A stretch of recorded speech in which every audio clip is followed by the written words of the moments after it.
You rock, my friends. You Rock podcast is for women like you who want to own your life and live an engaged and joyful life.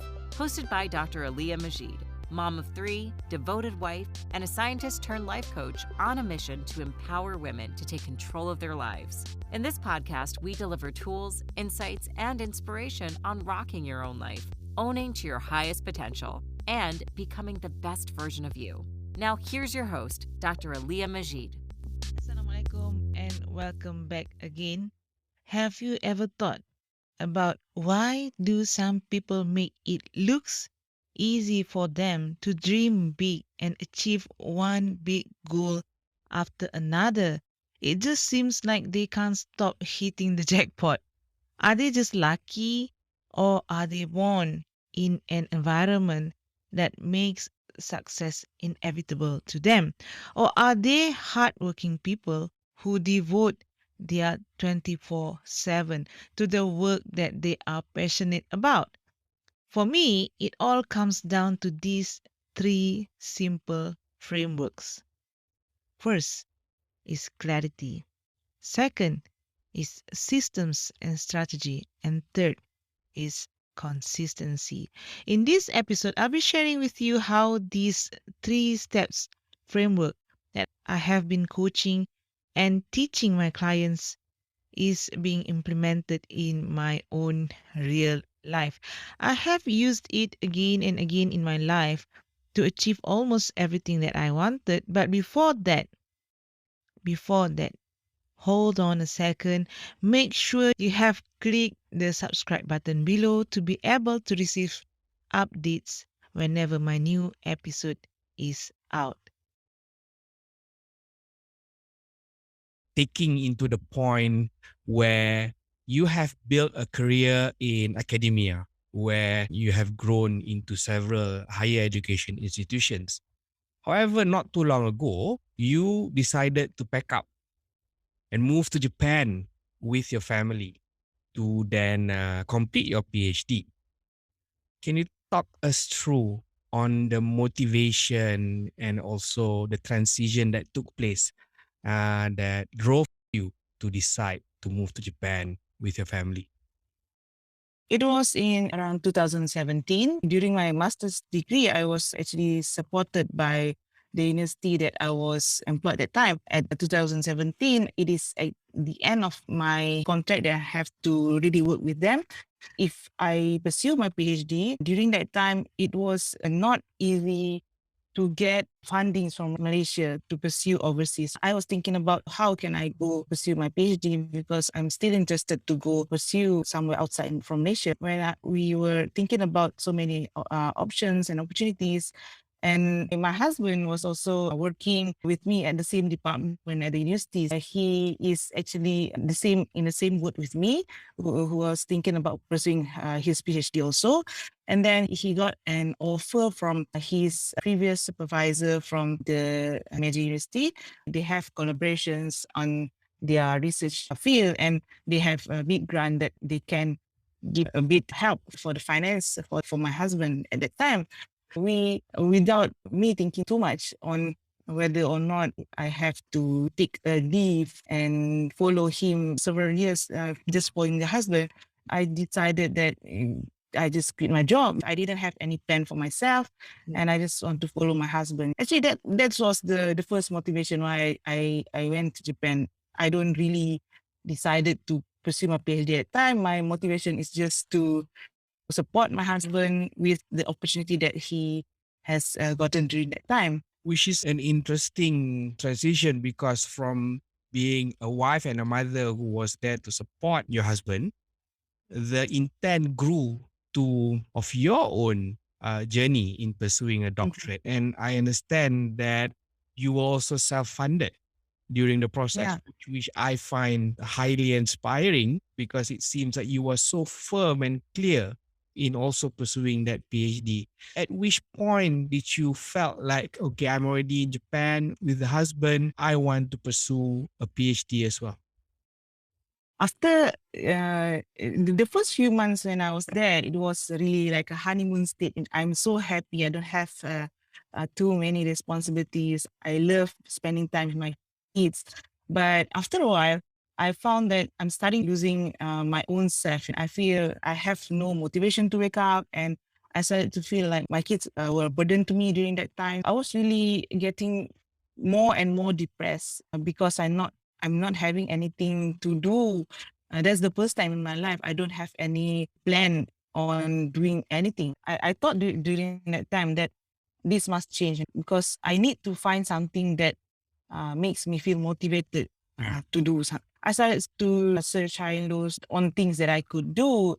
And the funny thing is that the only thing that I could see clearly at the time is that I am now in Japan and I was thinking about doing my PhD, and it started to see really clear to me that maybe this is the time. So I started to really engage with that thoughts of why not now? Why not now? I started to think about the next steps because, of course, the first thing we would know is when we started to think about pursuing a study is about the financial. Yeah. So I tried to apply to Malaysian scholarship and so on. But as I mentioned just now, there was a lack of finance from Malaysia during that time. And because I was already in Japan, I cannot apply scholarships for foreign students in Japan because most of these scholarships are for foreigners who are from their own country. I'm not qualified for them to apply for those scholarships. I started to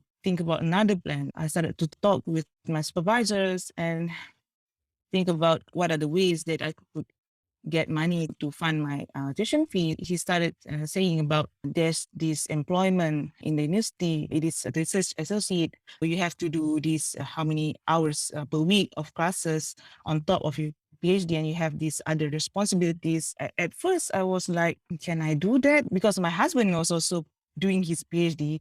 And now I want to pursue my PhD. It's already double the stressful period of time doing something big.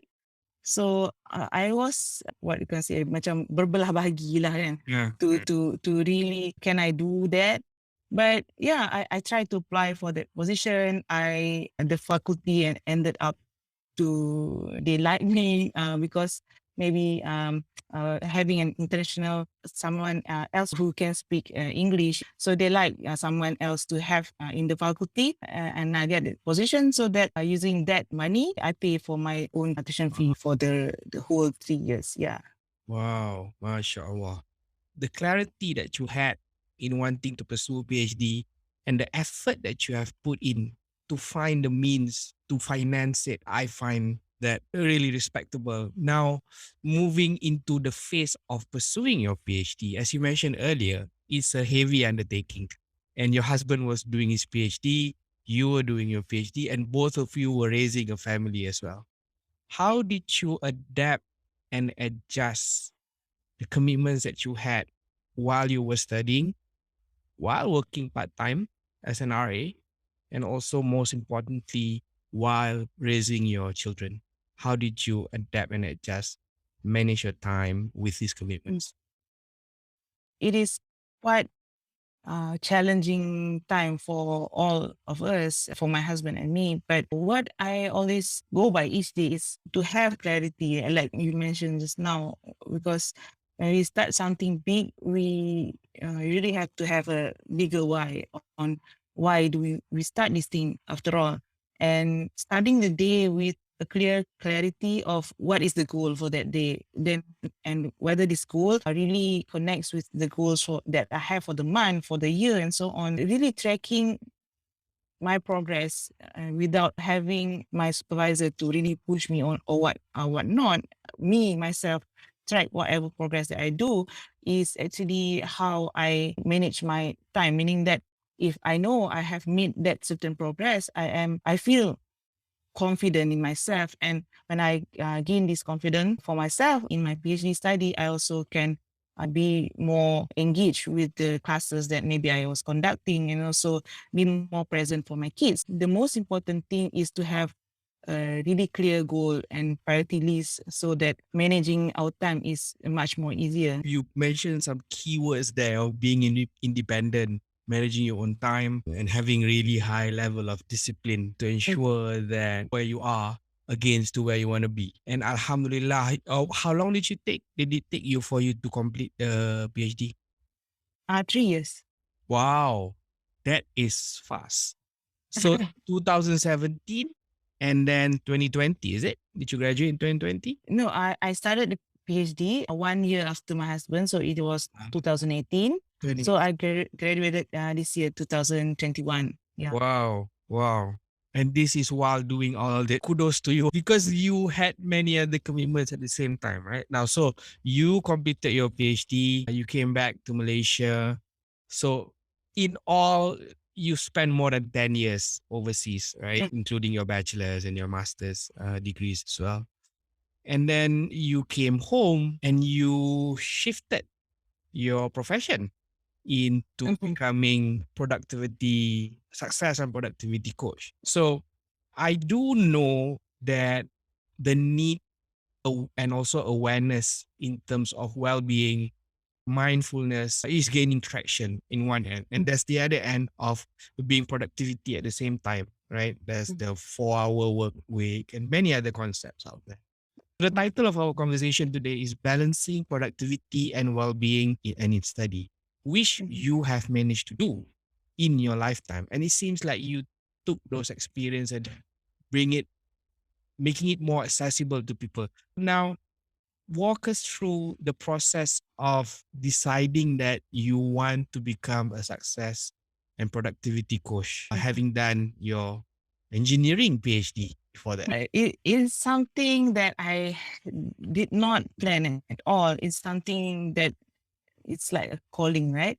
It actually happened when I was in my third year. You were in the middle of COVID, and all the classes have to be conducted online instead of having this interaction with the students or with the lab members. Everything just stopped and it becomes online. I think you also understand the difference between interacting online and physical interaction. That's when I realized that I've lost something that is really big to me, which is human connection. I'm not actually an extrovert person, people who likes to have to be surrounded by people all the time. But anytime I make a connection with somebody, the connection is much more profound and people feel like they are easy to tell me their concerns. They like to share their problems with me. That's when I started to feel like when everything changes to online, these kind of interactions suddenly gone, because when we do meetings online, everything is on the agenda, right? What is the agenda for today? You have all these things that you want to cover and you don't really interact in the more deeper sense. When I started to work at home, I felt this part of me suddenly gone, which is something that I think is the thing that I really look forward to in being a lecturer, in being an academician. That's the thing. It's not the class, actually giving lectures in a class. I think the one-to-one interaction with a person who really sometimes shares their problem with me, I think that's when I realized maybe there's something that need to be addressed here. And when I look at all the news and all the things that we are seeing these days about depression and so on, there's a need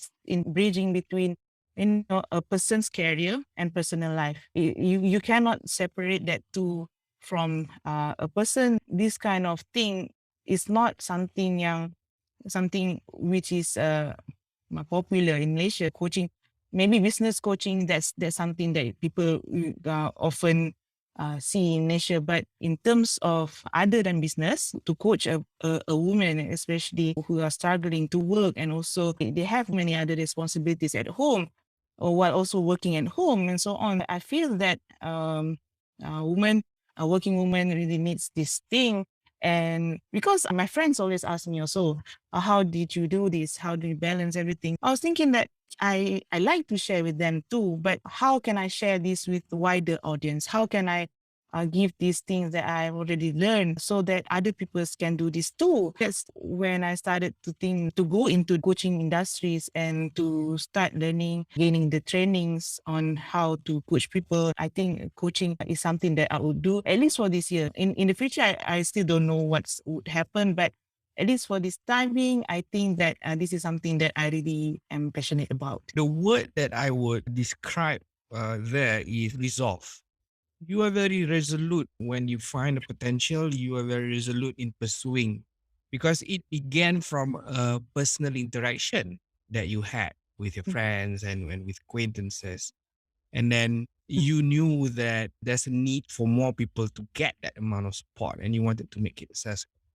So from there, you pursued the Masteries Practitioner accreditation from the International Association of Coaching. How did you go about in getting accredited? Because I think you want to practice and you want to have that papers in place as well. How was that process?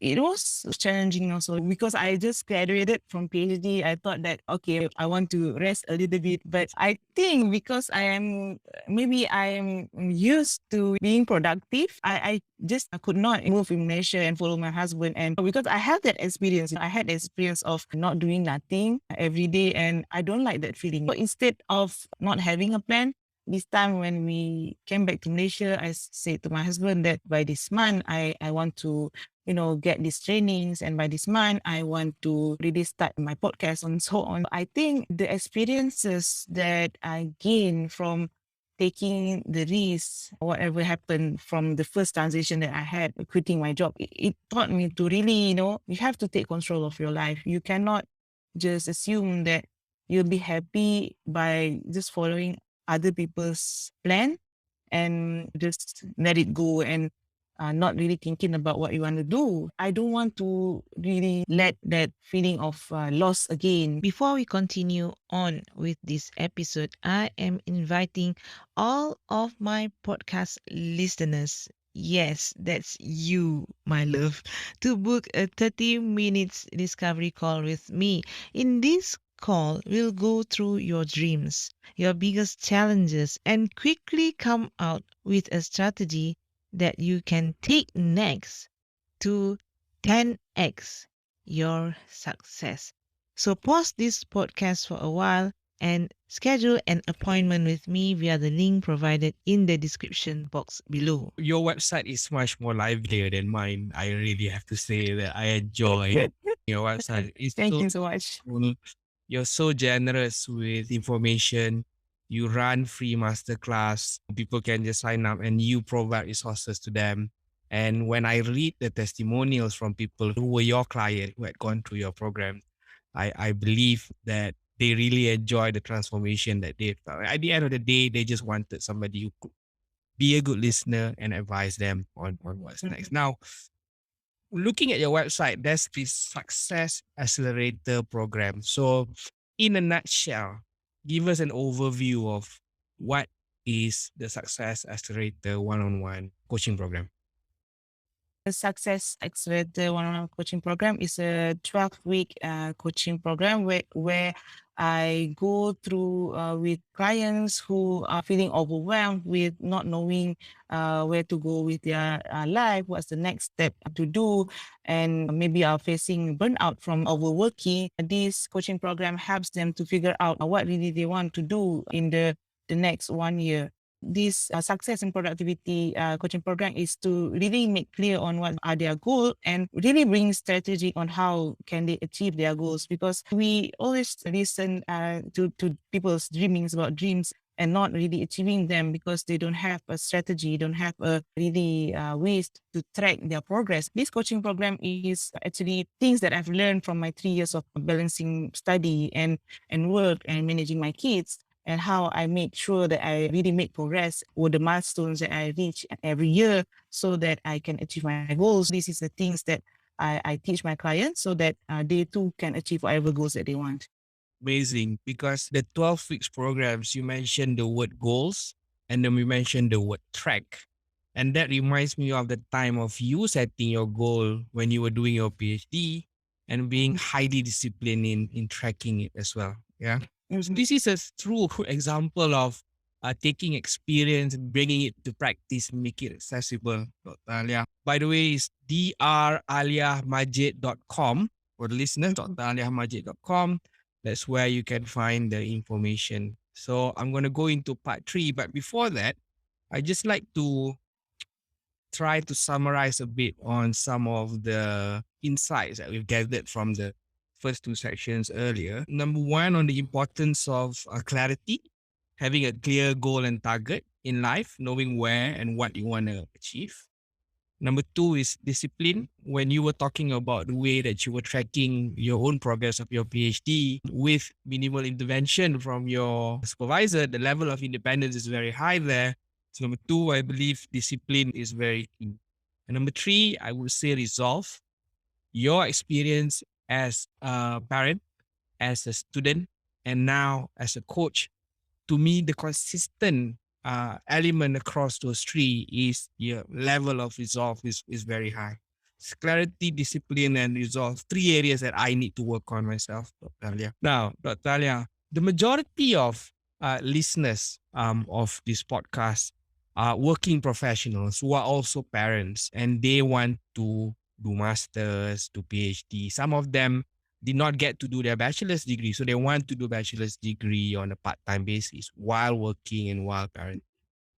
But there are many questions that they have in terms of, do I have the money? Do I have the time? Do I have the energy to commit to an additional commitment in addition to work, family, and so forth? So for those who are thinking about pursuing a master's or PhD and has this range of questions in their minds, what is the advice that Dr. Alia Majid has for them? Firstly, you have to be clear on your why, your true purpose of even considering to pursue a master's or PhD, because when you having a clear purpose, when things get hard, it can push you, even though it becomes harder and harder, especially in the middle of it. Because when you started your PhD or master, you might have this excitement and maybe you feel motivated at first, but in the middle, it gets really routine and you have to be disciplined to do the same thing, maybe getting into the same routine of your learning and discovering these things that you need focus and attention. During that time, you have to really remember what is the purpose, the main purpose that you started this journey of yours. My main advice is to really have a clear why on you starting it, because I always listen to people who start postgraduate studies, their master's and PhD. They say that because my mom said so, because my father said so, because somebody else said so that they have to do it. But in reality, do you want to really do it? I think some part of it is they also want to do it, but to really sit down and reflect on what's the bigger why, what is the main purpose that you are doing this, that would push you further, and inshallah you will graduate successfully, inshallah. Are you struggling to find time for yourself or for things that matters to you? Or if you even ever find some time, you found that you can't simply slow down and stop thinking about work.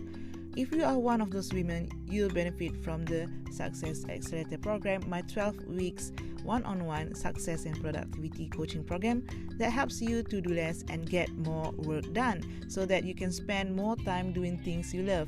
Book a free call with me at draliamajid.com/coaching, or you can do a self-assessment using my free life audit workbook at draliamajid.com/life audit. Or you can even join my Facebook group from the link below. Again, thanks so much for tuning in. Bye bye. Assalamualaikum.